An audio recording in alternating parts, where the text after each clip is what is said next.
Tyson rolled up on me in a jewelry store. You talking about scared? I wanted to show him my foot. I got club foot, Mike. No, please, Mike. But it was like he was playing, but he's so strong. Right. He grabbed me and he bit me on my neck. So that was the thing. That was a sign of thing to come. Evander. And I just felt, I still remember his high, I could feel his hot, I was like, ooh, and but he was playing. Right. Because he did want to beat Keenan up. And Eddie was trying to instigate it.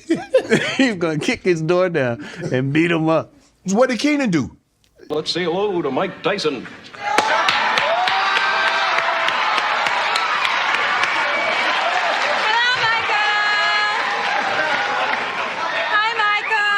Hi, Robin.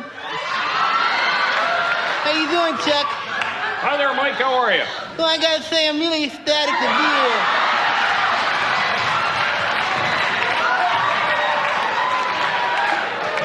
All righty then. Robin, tell us how the date started. Well, at first I called Michael, and of course things didn't go very well because he's just a boxer from Brooklyn, and of course I was a Harvard medical student. What about you, Mike? What did you think of Robin? Oh, well, Chuck, when I first saw Robin, I was ecstatic. I mean, she had this really tight dress on, you know, the kind with the push-up bra, and her breasts were like popping right out, like hitting me right in the eye, you know? And as soon as I saw him, Chuck, I said, wow, I'm in love, you know? Sounds like you two really hit it off. So where'd you go first? Well, first, Chuck, we went to this lovely little jewelry store where I allowed Michael to purchase me a very lovely ruby, diamond, and sapphire collection and a matching car. Sounds nice. Did you give Mike anything? Lithium. It made me feel really ecstatic, Chuck. Yes, we know, Michael, we know. So, where'd you go next? Well, then we went to the most beautiful little wedding chapel where my mother was waiting with the justice of the peace, and we got married. Thank you very much. Mike, what did you think of Robin's mother? Well, I gotta be honest, Chuck, I wasn't too ecstatic. You know, I looked at her mom, the first thing I thought was, wow, this lady really needs a hair weave. And I'm sorry, Robin, I'm really sorry, darling, but your mom's head, her forehead is just way too big. And she just has too little hair to cover it, you know? But I tell you something, though, what really separates Robin from her mom is class.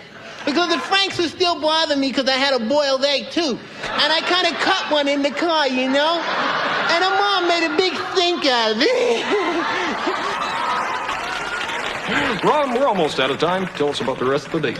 Well, Charles, after the bank, the lithium began to wear off, and Michael went a little wild. Oh, Didn't you, come on, Michael? What happened, Robin. Mike? Oh, well, Chuck, it was really simple. It was quite innocent. You know, I was in the parking lot picking up the car. I'm waiting on Robin and her mom. And I see this girl. She has a really nice butt. So I walk over. I go, hi, my name is Mike. And then I shove my tongue down her throat, you know. And this guy comes over and goes, hey, that's my mother. So I punch him in his gut, you know, and he started making little woman noises. It was pretty funny. He was like, oh, God, I'm bleeding internally. It was pretty funny, you know. And it reminded me of the Bone Crusher Smith fight where I hit him in his third rib and then tried to push his nose up into his brain, you know. I came over with a rib shot. Whoa. Ding, ding. Down.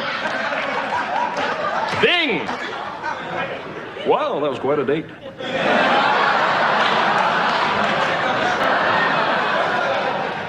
Well, there is a lovely little fur salon I'd like to go to. Michael, I wouldn't mind. What about you, Mike? All right. I guess it's all right, Robin. Well, be sure to come back and tell us about it. Hey, Mike, maybe I'll see you on Scrabble sometime. Yeah, right. Hey, ecstatic. E-X-K-I-T. All right? Are you going to tell him he's wrong?